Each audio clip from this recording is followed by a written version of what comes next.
Assalamualaikum warahmatullahi wabarakatuh. Saya Ahmad Mufti Alim Rezeki di channel Pojok Literasi.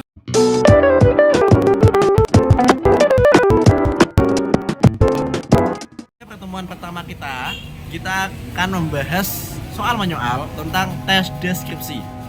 Tes deskripsi ini merupakan pelajaran pada masa SMP, lebih tepatnya kelas 7. Di sini saya akan menerangkan tentang apa itu tes deskripsi, apa tujuannya, dan bagaimana cara membuatnya. Tanpa basa-basi, mari kita simak penjelasan berikut. Masuk ke penjelasan yang pertama, ada pengertian tes deskripsi. Tes deskripsi adalah tes yang menggambarkan suatu objek, tempat, manusia, hewan, suasana, atau hal. Tes yang digambarkan itu biasanya berupa ciri-ciri suatu objek, meliputi bau, sifat, suara, atau tekstur suatu objek tersebut.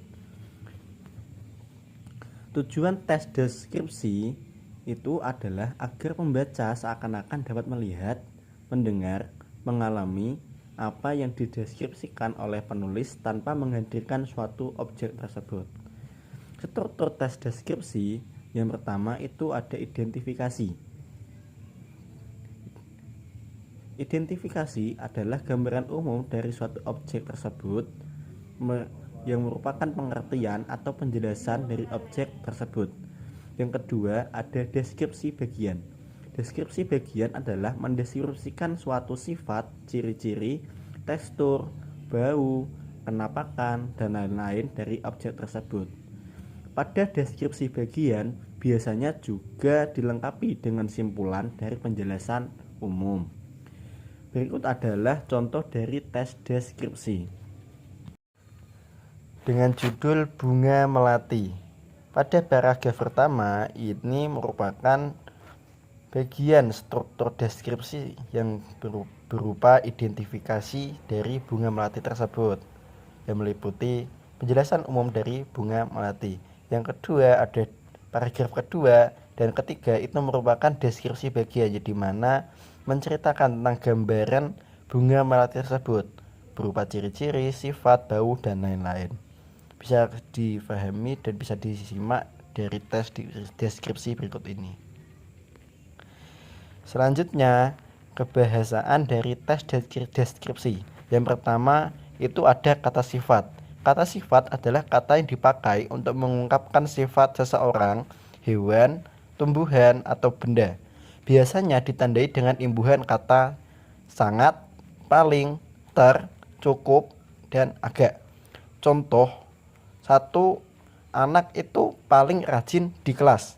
Yang kedua, Roni merupakan anak terkuat di kelas. Yang ketiga, Lisa sangat rajin merangkum pelajaran bahasa Indonesia. Yang mendeskripsikan sifat dari seseorang yang dideskripsikan.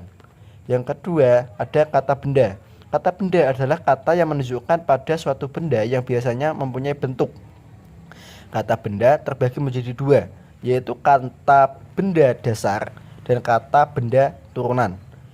Contoh kata benda dasar itu adalah meja, kursi, jendela, sepeda, dan lain-lain.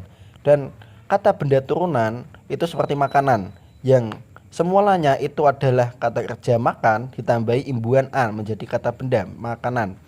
Selanjutnya ada penghapus dan pelukis. Kata benda turunan terbentuk karena adanya imbuhan. Yang ketiga ada kata kerja. Kata kerja adalah kata yang menyatakan suatu tindakan, keberadaan, pengalaman yang pernah dikerjakan. Kata kerja juga biasanya disebut dengan predikat dalam suatu kalimat. Kata kerja terbagi menjadi dua jenis, yaitu kata kerja dasar dan kata kerja turunan. Kata kerja dasar itu seperti angkat, jalan, turun, dan makan. Dan kata kerja turunan itu terbentuk karena adanya imbuhan, seperti disiram yang awalnya dari kata siram ditambah imbuhan di menjadi disiram. Yang kedua ada menulis, yang ketiga ada bersepeda. Selanjutnya kalimat yang terdapat pada tes deskripsi. Yang pertama itu ada kalimat aktif. Kalimat aktif adalah kalimat yang subjeknya melakukan pekerjaan dan objeknya dikenai pekerjaan. Sebagai contoh, itu ada ibu memasak nasi di dapur. Yang pertama, kata ibu merupakan subjek, memasak itu arti kerja merupakan predikat. Yang ketiga ada kata nasi yang merupakan objek dari apa yang dimasak oleh ibu, dan kata di dapur itu menunjukkan keterangan tempat. Kalimat aktif itu terbagi menjadi dua. Yang pertama itu ada aktif transitif yang merupakan kalimat aktif yang predikatnya membutuhkan objek. Ciri-cirinya biasanya bisa diubah menjadi kalimat pasif.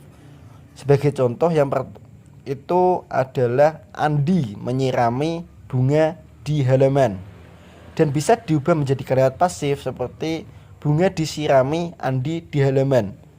Contoh kalimat aktif transitif lainnya itu adalah kakak makan di depan TV. Selanjutnya ada kalimat aktif intransitif. Kalimat aktif intransitif adalah kalimat aktif yang predikatnya tidak membutuhkan objek. Ciri-cirinya biasanya tidak bisa diubah menjadi kalimat pasif.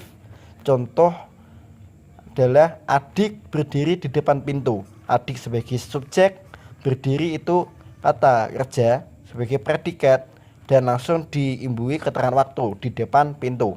Yang kedua ada kakak menangis di kamar. Kata kakak menjadi sebuah subjek pada kalimat tersebut. Menangis kata kerja menjadi predikat dan langsung diimbui oleh keterangan tempat yang berupa di kamar. Kakak menangis di kamar. Selanjutnya, setelah memahami tentang apa itu tes deskriptif, apa tujuannya, terus apa struktur dari tes deskripsi itu, kaidah kebahasaan, dan juga kalimat-kalimat yang digunakan dalam tes deskripsi, mari kita membuat tes deskripsi sebagai berikut. Berikut akan saya cantumkan 3 gambar yang dimana kalian bisa memilih untuk mendeskripsikan gambar-gambar tersebut. Silakan disimak.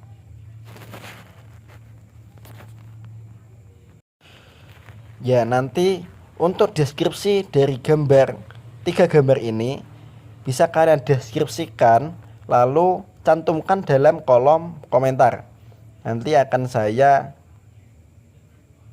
evaluasi dari apa yang sudah kalian deskripsikan tersebut. Setelah kalian simak, berarti kalian sudah memahami tentang apa tes deskripsi itu. Dan jangan lupa untuk tugasnya terakhir bisa kalian cantumkan dalam kolom komentar. Nanti akan saya evaluasi. Selanjutnya jangan lupa untuk like, share, and subscribe channel ini untuk perkembangan literasi di Indonesia ini. Sekian dari saya, Ahmad Mufti Al-Marsari. Assalamualaikum warahmatullahi wabarakatuh.